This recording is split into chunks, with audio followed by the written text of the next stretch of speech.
ఉంది, అద్భుతంగా ఉంది. ఇండియన్ ఫిల్మ్ ఇండస్ట్రీలో ఇది ఒక ట్రెండ్ కాబోతుంది.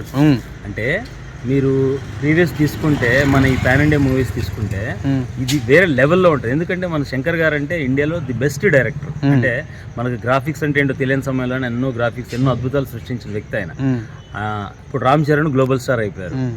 సో వీళ్ళిద్దరు కాంబినేషన్ అంటే ఒక్కసారి మీరే ఊహించుకోండి, వేరే లెవెల్లో ఉండబోతుంది. సో ఇందులో ఒక 2-3 లుక్స్ ఉన్నాయి. మీకు ఏ లుక్ నచ్చిందా? పంచకట్ నచ్చిందా, బనీన్తో నచ్చిందా, ఐపీఎస్లో నచ్చాడా రామ్ చరణ్? మూడు వేరియేషన్స్ అండి. పంచకట్లు చాలా కొత్తగా ఉన్నాడు. ఇంకా కమిషనర్ గా మన ఎలక్షన్ కమిషనర్ క్యారెక్టర్ ఏదో ఉంది, అది సూపర్ గా ఉంది. నెక్స్ట్ ఇంకేదో అన్నారు మీరు, ఏంటి? ఒకటి బనీన్ వేసుకుని ఫ్లైట్ లో దూకాడు, మన మాస్ క్యారెక్టర్ లుంగి వేసుకొని కత్తిది పట్టుకొని వచ్చాడు చూసారు. ఇండియన్ స్క్రీన్ లో అలాంటి అంటే హీరోయిజం ఆ రకమైన ఎలివేషన్ మనం ఎక్కడ చూడలేదు. చాలా చాలా బాగుంది. అంటే దానికి ఏదో సాలిడ్ రీజన్ ఉంటుంది. అంటే లుంగి కట్టుకొని వచ్చి ప్రీవియస్ సీన్ లో ఏదో జరుగుంటది, ఇంటికాడి నుంచి వచ్చి ఉంటాడు. సో అది చాలా బాగుంటది. సినిమాలో మనం చూస్తే చాలా ఎగ్జైట్ అవ్వాలి. సునీల్ గారి క్యారెక్టరేషన్ ఎలా ఉంటుంది అనుకుంటున్నారు మీరు? సునీల్ గారు చాలా డిఫరెంట్ బాడీ లాంగ్వేజ్, ఒక వైపు ఏదో నడుస్తూ ఉన్నాడు కదా, చూపించారు కదా అతను ట్రైలర్ లో. ఏదో కొత్తగా డిజైన్ చేశారు ఆ క్యారెక్టర్, చాలా బాగుంటది. అది కామెడీ రోలా, ఫ్రెండ్ రోలా? లేదు, comedy role. Definite comedy role. Vennela Kishore గారి క్యారెక్టర్ ఎలా ఉంటుంది అనుకుంటున్నారు? అది బాగుంటది, డెఫినెట్ గా బాగుంటది. శంకర్ గారు మార్క్ మీరు ప్రీవియస్ తీసుకుంటే జెంటిల్ మ్యాన్ గానీ, లేకపోతే ప్రేమికుడు గానీ, అందులో వడివేలు వాళ్ళు కొంత కామెడీ ఎపిసోడ్ చాలా బాగుంటాయి. అలానే ఇతని ఎపిసోడ్ కూడా చాలా బాగుంటది. బ్రో ప్రీవియస్ ఉన్న ప్రీవియస్ బంపర్ ఫ్లాప్ ఇచ్చి అడుస్తాను. అయ్యో తీసేయండి, అది అట్లా తీస్తారా? ఆగాగి తీసారు, అది చాలా ప్రాబ్లమ్స్ ఉన్నాయి. అసలు ఆ సినిమాకి ఈ సినిమా కంపేర్ చేయడానికి లేదు. కంపేర్ చేస్తారు, డైరెక్టర్ కంపేర్ చేస్తారు. హిట్ లో డైరెక్టర్ ఒకలా వర్క్ ఉంటది, ఫ్లాప్ అయిన డైరెక్టర్ బిఫోర్ తర్వాత ఒకలా ఉంటది కదా. తుడిచిపెట్టేస్తారు. ఇప్పుడు ఇది కాంబినేషన్ ఏంటిది, ఈ బడ్జెట్ వేరు, ఆ బడ్జెట్ వేరు. ఈ హీరో అంటే కమల్ హాసన్ గారు చాలా గొప్ప నటుడు, నేను కాదన్ను. బట్ ఇతను సింగిల్ ఉన్నప్పుడు సూపర్ స్టార్, ఇతను ఇండియా మొత్తం రామ్ చరణ్ చూస్తా ఉన్నారు ఈగల్ గా, ఆయన సినిమా చూడాలని. సో డెఫినెట్ గా మనం అలా కంపేర్ చేయొద్దు. శంకర్ గారిని ప్రీవియస్ తీసుకో, ఆయన హిస్టరీలో ఇప్పటి వరకు ఫ్లాప్ అనేది లేదు. ఒక్క భారతీయుడు మొన్న ఏదో సంథింగ్ జరిగింది తప్ప ఆయన ఎన్ని అద్భుతాలు ఉన్నాయి. నాకు తెలిసి ఇండియన్ ఫిల్మ్ ఇండస్ట్రీలో శంకర్ తర్వాత ఎవరైనా సరే. సో ఈ సినిమాతో ఆయన మళ్ళా పాత శంకర్, వింటేజ్ శంకర్ మనం చూస్తాం. ఎస్జే సూర్య క్యారెక్టర్ అద్భుతంగా ఉంటదండి. అందులో తెలియదు అసలు, అతను వెస్టైల్ యాక్టర్, విలక్షణ పాత్రలు చేస్తా ఉన్నాడు ఈ మధ్య కాలంలో. మంచి స్వింగ్ లో సౌత్ లో ది బెస్ట్ క్యారెక్టర్ ఆర్టిస్ట్ అయిపోయాడు ఆయన. సముద్రకని గారు కూడా ఏదో చిన్న క్యారెక్టర్ చేసినట్టు. డెఫినెట్ గా ఆయన కూడా మంచి క్యారెక్టర్ ఉంటుంది. ఏదో బాబాయ్ క్యారెక్టర్ ఆయన రివీల్ చేశాడు ట్రైలర్ లో. బాబాయ్ రోల్ చేశాడండి, నా బిడ్డలు అంటాడు అనేది చెప్పాడు కదా. మనం అలాగే మనం సో అంజలి గారు రామ్ చరణ్ కి వైఫ్ గా చేశారు, ఎట్ టైం మదర్ కింద కూడా ఇందులో ఉన్నారు. సో 2 క్యారెక్టర్స్ మేనేజ్ చేస్తారు, అది కూడా ఒకటే రామ్ చరణ్ గారితో. ఎలా ఉండబోతుంది అంట ఆ సీక్వెన్స్? చాలా బాగుంటుంది. అంజలి ప్రూవ్డ్ యాక్ట్రెస్ ఆల్రెడీ, మంచి అంటే లైక్ ఒక రస్టిక్ పర్ఫార్మెన్స్ ఇవ్వడంలో నెంబర్ 1. మనం ఆల్రెడీ అంతకుముందు సినిమాలు చూసాం. వకీల్ సాబ్ లో చాలా చిన్న character, different character. Web series ఏదో చేసింది ఝాన్సీ అని, అది. సో అలా తీసుకుంటే అమ్మాయి చాలా మంచి యాక్టర్. సీతమ్మల చిలుముల జట్టుతో పర్ఫార్మర్. తను శంకర్ గారు చూస్ చేసుకున్న అలాంటి హిట్ అయిపోయింది. అలాంటి యంగల్ ని ఇంత రామ్ చరణ్, పాత రామ్ చరణ్ మదర్ కింద పెట్టినారంటే సో సవాల్ అనుకోవాలి. డెఫినెట్ గా ఏదో మంచి రీజన్స్ ఉంటాయి ఆ క్యారెక్టర్, ఆ ఎపిసోడ్ అన్ని డిఫరెంట్ గా ఉంటాయి. తమ్మన్ గారు మ్యూజిక్ ఎలా అనిపించింది? అది అంటే మీకు అది వినంగా చాలా బాగున్నాయండి. మొత్తం మీద శంకర్ గారి డైరెక్షన్ లో ఏ వంకర ఉండదు అంటున్నారు. అయ్యో, మీరు శంకర్ గారి మీద మీరు అలాంటి సెటైర్స్ వేయకూడదు. ఎందుకంటే శంకర్ గారు ఇండియన్ ఫిల్మ్ ఇండస్ట్రీ గర్వించదగ్గ నటుడు.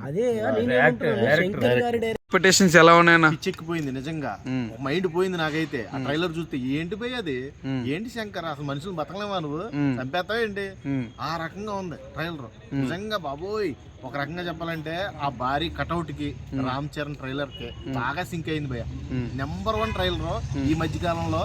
సంక్రాంతికి శంకర్ డే ఇది. సంక్రాంతి అనేది శంకర్ కోసమే ఉంది. ఈ సంక్రాంతి మొత్తం కూడా తుడిచిపెట్టుకుపోతుంది. 3 లుక్లు ఏ లుక్ నచ్చిందన్న? నాకు బీపచ్చమైన లుక్ అంటే ఐఏఎస్ ఐపీఎస్. అబ్బో 3 కూడా 3 కోణాలు అబ్బా. ఒక దాని గురించి చెప్తే ఒక దానికి తక్కువ అయిపోద్ది. కానీ మొత్తం ఓవరాల్ గా అయితే కీరా అద్వాని అయితే అదరగొట్టేసింది బాస్. అబ్బా సూపర్ ఉంది అసలు. ఎర్ర దొండపండు లాగా ఉంది అనుకో. ఎస్జే సూర్య గారి క్యారెక్టర్ బాబోయ్, సుధా బాత్రూమ్ కోసం నన్ను అడుగుతాడని సుధా ఈడు ఆ డైలాగ్ ఇప్పటికి కూడా మర్చిపోలేను నేను. అలాంటి క్యారెక్టరైజేషన్ చేసిన ఎస్జే సూర్య గారు క్యారెక్టర్ అబ్బా అద్భుతం అని చెప్పాలి. నిజంగా సరైన విలన్ దీనికి గేమ్ చేంజర్ కి కరెక్ట్ పర్సన్ ఎస్జే సూర్య గారు. చాలా అంటే చాలా మంచి నటుడు.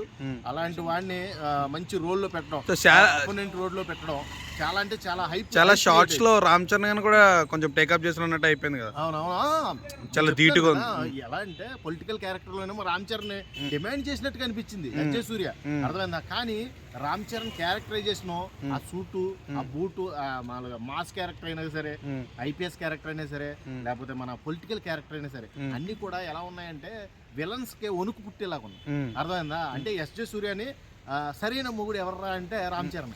క్యారెక్టరైజేషన్ పరంగా అసలు అద్భుతంగా తీసాడబ్బా. నిజంగా శంకర్ మార్క్ అయితే క్లియర్ గా పడినట్టు అనిపిస్తుంది నాకు.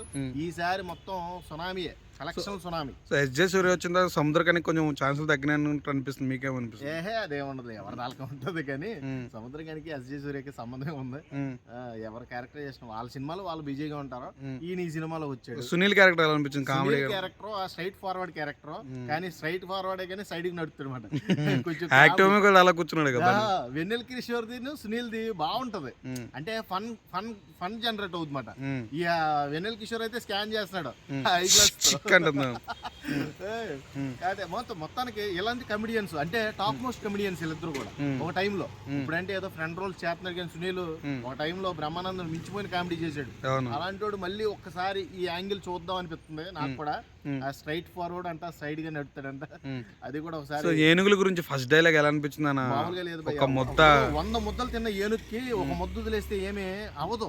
ఆ ఒక్క ముద్దే 1,00,000 చేమలకి ఆహారం అవుద్దని ఆ డైలాగ్ ఐఏఎస్ ఆఫీసర్ గా ఉండి ఆ డైలాగ్ వేయడం, అందరూ కూడా విజిల్స్ పడతాయి. నిజంగా థియేటర్ అంతా కూడా ఒక ఊగుద్ది, ఉప్పినలాగా ఊగుద్ది మాట. నిజంగా డైలాగ్ వెర్షన్ కరెక్ట్ గా అర్థం చేసుకుంటే ఒక రాజకీయ అంటే కోట్లు సంపాదించినోడికి 1 కోటి రూపాయలు పోయినంత మాత్రాన ఏమి అవదో. ఆ 1 కోటి రూపాయలు పేద ప్రజలందరికి కూడా ఆహారంగా పంచిపెడితే అది చాలా ఉపయోగం వాళ్ళకి. ఆ 1 కోటి రూపాయలు చాలా ఉపయోగం. నీకు ఇన్ని కోట్లు ఉన్నా ఏం ఉపయోగం లేదు నీకు అని ఒక డైలాగ్ వెర్షన్ అయితే కనబడింది అక్కడ. దాన్ని ఎటకారంగా ఈ రౌడీ మోక్ అంతా కూడా మన గడ్డం నవీన్ డైలాగ్ ఉంది కదా, అరే ఏదో కావాలంటే ముద్ద కావాలంటారా, ఆ డైలాగ్ కూడా అసలు మామూలుగా లేదు. ఇంకోటి నాకు పొలిటికల్ లో నచ్చిన డైలాగ్ ఏంటంటే, నేను మీకోసమే రాజకీయంలోకి వచ్చా అనే డైలాగు నాకు బాగా కనెక్ట్ అయింది. ట్రైలర్ చూసిన చాలా బాగుంది. ఒక్కొక్క సీన్ అసలు హైలైట్ మామూలు లేదు. అంటే కొత్త కాన్సెప్ట్ తీసుకున్నాడు. అవును, ఇదే నాకు తెలిసి ఫస్ట్ కాన్సెప్ట్, అంటే ఫస్ట్ లుక్ అనుకుంటా ఐఏఎస్ ఆఫీసర్ గా గెటప్. అవును, ఫస్ట్ ఒక ట్రైలర్ లాంచ్ అయింది, దాంట్లో ఏం అర్థం కాలే. సెకండ్ ట్రైలర్ మంచిగా ఉంది, చూడనీకి కానీ లుక్స్ కానీ. అట్లనే అంటే దాని టైటిల్ లో కూడా గేమ్ చేంజర్ అని పెట్టిండు. అంటే ఒక ఏది మన పాలిటిక్స్ అనేది ఒక యుద్ధం. ఆ యుద్ధాన్ని ఏంటంటే కొత్త రకంగా ట్రెండ్గా మార్చడానికి ఇది ఒక ఐఏఎస్ ఆఫీసర్ వస్తాడు. అక్కడి నుంచి ఏమేమి చేంజ్ అవుతాయి అని చెప్పి గేమ్ చేంజర్ అని పెట్టినట్టు. మీకు ఏ లుక్ బాగుంది? వైట్ పంచ కూడా నడుచుకుంటూ పోతున్నాడు కదా, వైట్ పంచ మీద రామ్ చరణ్ పంచ లుక్ లో బాగున్నాడా? ఎలా ఏ లుక్ బాగుంది మీకు? పంచలు ఒకటి, ఇంకోటి ఫార్మల్ లుక్ ఒకటి, లాస్ట్ గ్రీన్ కలర్ షర్ట్ ఏది వేసుకుంటాం లుక్ కూడా బాగుంది. మళ్ళీ ఇంకోటి సాంగ్స్ కూడా ఆల్మోస్ట్ 2 బాగున్నాయి సాంగ్స్. ఇట్లా సుకుమారు ఈసారి భారతీయ 2 తీసిండు, అది అటర్ ఫ్లాప్ అయింది. ఆల్మోస్ట్ ఈసారి అన్నా బంపర్ హిట్ కొడతాడేమో అనుకుంటున్నా. ఆల్మోస్ట్ ఈ మూవీ తోటి కంబ్యాక్ ఇస్తాడు. రేపు ప్రీ రిలీజ్ ఈవెంట్ రాజమండ్రిలో జరుగుతుంది, పవన్ కళ్యాణ్ గారు వస్తున్నారంట, ఎలా ఉండబోతుంది అంటావు? పవన్ కళ్యాణ్ వస్తే ఆల్మోస్ట్ ఇక ఫుల్ అవుతుంది, అయిపోతుంది. ఇక కూర్చొని సీట్లు కూడా దొరికాయడా. నాకు తెలిసి విజయవాడలో రాజమండ్రి దగ్గర వేమగిరి దగ్గర అక్కడ అవుతుందంట. కటౌట్ పెద్దగా పెట్టి విజయవాడలో పెట్టారు. అవును, విజయవాడలో పెట్టారు 250 అడుగుల. ఎలా అనిపించింది నా కటౌట్ చూసినప్పుడు? నాకు తెలిసి ఇప్పుడు నేను గ్యాంగ్ లీడర్ మూవీ చూసినప్పుడు అప్పుడు పెట్టి చిరంజీవికి అంత పెద్ద కటౌట్, అంత పెద్ద కటౌట్ ఇదే అనుకుంటున్నాను. రామ్ చరణ్కి ఆల్మోస్ట్ సూపర్ హిట్ అవుతుంది మూవీ. థ్యాంక్స్ అన్న.